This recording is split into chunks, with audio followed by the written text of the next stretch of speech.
It would be like today if you wanted to write a history of, say, 9/11, which is 22 years ago. And you went and interviewed eyewitnesses. Some of them are in this room. And they told you what happened. Would it matter that you wrote it 22 years later? Or would the source from the event itself be authoritative? You could lose it in translation from what they saw, memorized for 20 years, and then you publish. You could misremember things, but there's something known as an impact event. An impact event is something you don't forget. Welcome to this thought-provoking conversation between Frank Turek and a skeptic college student. In this video, we're diving into the reliability of the Bible and the resurrection of Jesus Christ. Can we trust the Bible as a historical document? Is there external evidence and proof that supports the resurrection narrative?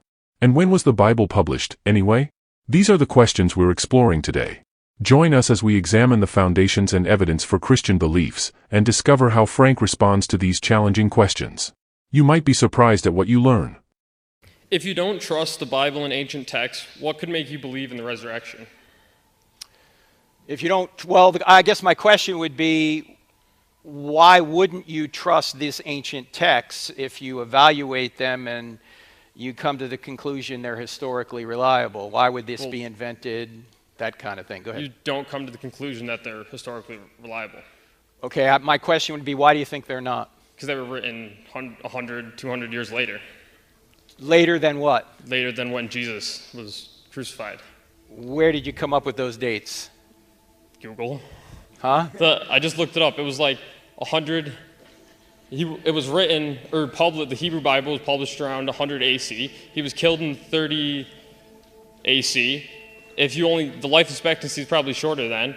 And instead it was published, so that's like 7 years. They were already 30 or 40, so they're either old and senile or dead, so.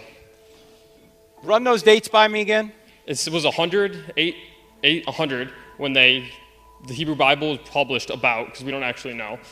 And then 30 when he was killed. The Hebrew Bible, you mean the Old Testament? No, it said, well, how would they publish the Old Testament after he died? No, we have Old Testament documents prior to Jesus. Okay. We have the Septuagint, which was 250 BC. So that's 250 years prior to Jesus. We have the whole, we have Dead Sea Scrolls. We have a scroll, the entire book of Isaiah from like 150 BC. So the Old Testament's written before Jesus. You get that, right? Yeah, but when was it published? Do you know? What do you mean published? Well, yeah, I can show you what it said. Like it said, it was. If it's on the internet, it's got to be true, right? Yeah.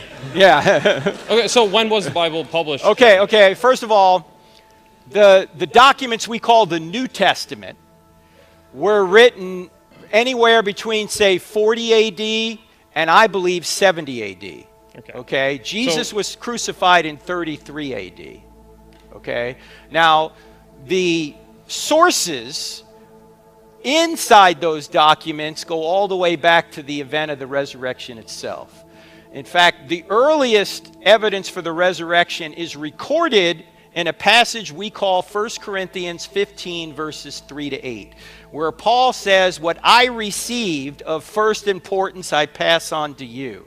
So Paul is writing in about 55 AD to the church at Corinth in Greece, and he's quoting a section that was memorized that even atheistic scholars agree goes all the way back near 33 AD. And that section talks about who Jesus appeared to after he was resurrected. So, despite the fact that Paul is writing it in 55 AD, about 22 years after the resurrection event, the data that Paul is writing down goes all the way back to the event itself. It would be like today if you wanted to write a history of, say, 9/11, which is 22 years ago. And you went and interviewed eyewitnesses. Some of them are in this room. And they told you what happened. Would it matter that you wrote it 22 years later? Or would the source from the event itself be authoritative? You could lose it in translation from what they saw, memorized for 20 years, and then you publish. You could misremember things, but there's something known as an impact event. An impact event is something you don't forget. You might forget what you had for breakfast this morning, but you won't forget something that happened 10, 20, 30, 40, 50, 60 years ago if you're old enough. Now, you're not. There may be a couple of us in here that are this old. Let me ask a question. Only a few of you are going to raise your hand. How many people in here can remember where you were and what you were doing November 22nd, 1963? Raise your hand and hold it up. You see these people with their hands up? These people are very old. Okay? November 22nd, 1963 is my earliest memory. I was 2 years old and 2 days. And I'm standing in the living room in our home in Wanamassett, New Jersey, and my mother is sitting on an ottoman in front of a black and white TV, weeping uncontrollably. Mommy, what's the matter? They killed the president. They killed the president. President Kennedy assassinated that day. I can still see in my mind right now my mother when she was 26 years old, sitting on that ottoman. She's 86 today, but I can see her when she was 26. I remember what I said to her. And I remember what she said to me. And that was 60 years ago. Where were you when the second plane hit the tower? You remember where you were and what you were doing. Why? Because it was an impact event. Now, if Jesus rose from the dead, do you think that would have been an impact event? Possibly, yeah. Yeah. Do you think they would have forgotten about it? Do you think they would have had any trouble remembering what he said and did? Possibly. Probably not, right? Okay.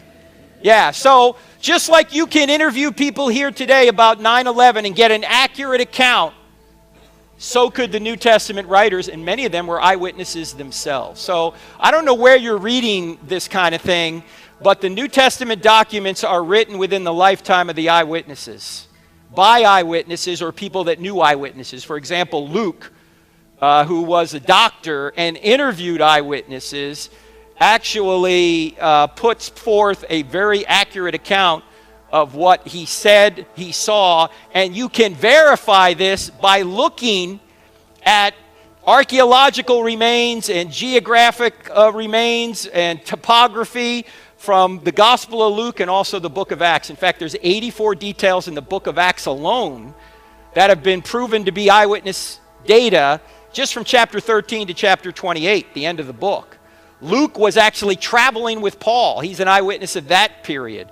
So you're right. You know, if this was 100 or 200 years later, we might be skeptical of it. But when we have eyewitnesses and eyewitness data that can be confirmed, that's telling us that this really could be true. Let me say one other thing.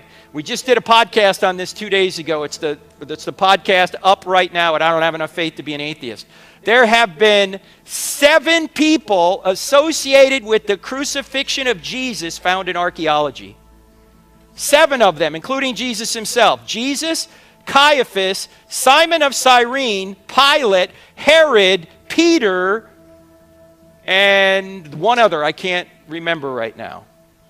7 names from the first century have been found in the dirt that are mentioned in the crucifixion account of Jesus. All told, there are more than 30 names in the New Testament that have been found in archaeology and other writings from the time. This is not an invented story.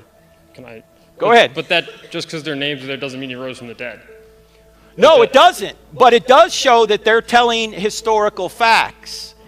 And so if people can be trusted on where you can verify them, you probably ought to trust them where you can't. Now, if Jesus really did rise from the dead, would you follow him? Yeah. I knew you were going to ask this earlier. Yeah, okay. Sure. Okay, well, how much reading have you really done on this? Not a ton. Okay, so think about it just for a second. Regardless of whether he rose from the dead or not, let's just think about it this way. Jesus of Nazareth, inarguably, is the most influential human being in history. Yeah. True? Yeah. It's Okay. Christianity. Now, if we're going to consider ourselves people who are going to follow the truth wherever it leads, you have to at least check this out, right? You have to do some reading. You have to try and figure out, did this really happen? Otherwise, if we don't, I don't think we can really consider ourselves people who are pursuing truth. We may be pursuing what we want to pursue, but we're not really pursuing truth. You have to investigate the great figures of history, especially Jesus. Because if Jesus rose from the dead, most important fact in history. If he didn't rise from the dead, irrelevant. Got to check it out, right? Yep. Check out, not just my book, there are many other books out there. All right? Yep. Thank you. Appreciate it. If you don't trust the Bible and ancient texts, what can make you believe in the resurrection? The resurrection of Jesus Christ is a central belief in Christianity, and for many believers, the Bible serves as the primary source of evidence for this event. However, there are individuals who may question the reliability of the Bible or ancient texts and seek additional reasons or evidence to support the resurrection.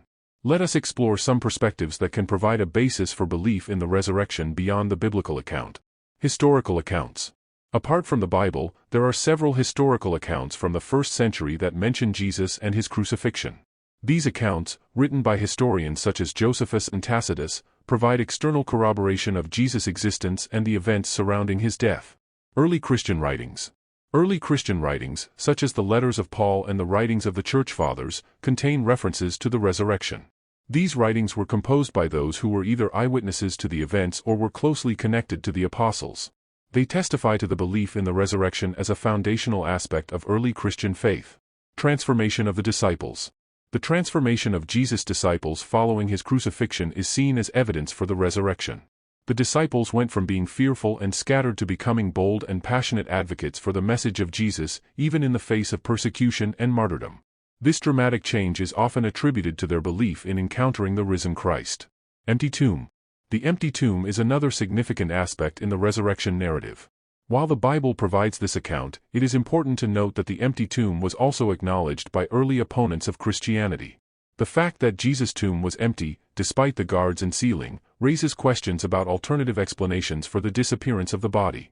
Impact on early Christianity. The rapid growth and spread of Christianity in the 1st century can be seen as evidence of the early believers' conviction in the resurrection. The willingness of thousands to embrace a new faith, often at great personal cost, suggests that they were convinced of the reality of Jesus' resurrection. Transformation of lives. Throughout history, countless individuals have claimed to have experienced a personal encounter with the risen Christ. These testimonies, whether from ordinary people or notable figures, illustrate the transformative power of the resurrection in their lives. While subjective, these experiences have had a profound impact on the faith of many believers. It is important to note that belief in the resurrection ultimately requires a measure of faith. However, the historical, testimonial, and transformative aspects mentioned above provide additional support for the belief in the resurrection, even for those who may not fully trust the Bible or ancient texts. When was the Bible published? The Bible, as we know it today, is not a single book published at a specific point in history. Instead, it is a collection of sacred texts written by various authors over an extended period. Let us explore the history and origins of the Bible to understand its publication process. Old Testament. The Old Testament, also known as the Hebrew Bible, was written over many centuries, starting around the 13th century BCE. The specific dates of individual books vary, but the process of compiling and preserving these texts continued over time. The Old Testament underwent a complex process of transmission, including oral tradition, written manuscripts, and later editing and redaction. New Testament. The New Testament focuses on the life, teachings, death, and resurrection of Jesus Christ. Its composition spans the 1st century CE, with the Gospels and Epistles being written by various authors. The process of canonization, or the recognition and acceptance of the New Testament writings as sacred, was a gradual one. By the 4th century CE, the current canon of the New Testament was generally accepted by the early Christian community. Publication of the Bible. The invention of the printing press in the 15th century revolutionized the production of books, including the Bible. The first printed Bible, known as the Gutenberg Bible, was produced by Johannes Gutenberg in the 1450s. This marked a significant milestone in the mass production and dissemination of the Bible. However, it is important to note that before the printing press, the Bible was primarily copied by hand. Scribes meticulously transcribed the texts, ensuring their accuracy and preservation. Monastic scriptoria, where monks would copy religious texts, played a vital role in this process. Due to the extensive nature of the Bible, with its numerous books and translations, it is challenging to pinpoint a single publication date. Instead, the Bible's publication can be viewed as an ongoing process throughout history, adapting to new technologies and cultural contexts. The Bible was not published as a single entity at a specific time. Instead, it is a collection of sacred texts written by different authors over many centuries. The Old Testament and New Testament underwent a gradual process of compilation, preservation, and canonization. The advent of the printing press in the 15th century significantly aided in the mass production and dissemination of the Bible. However, the Bible's publication can be seen as an ongoing process throughout history, with handwritten copies preceding the printed versions.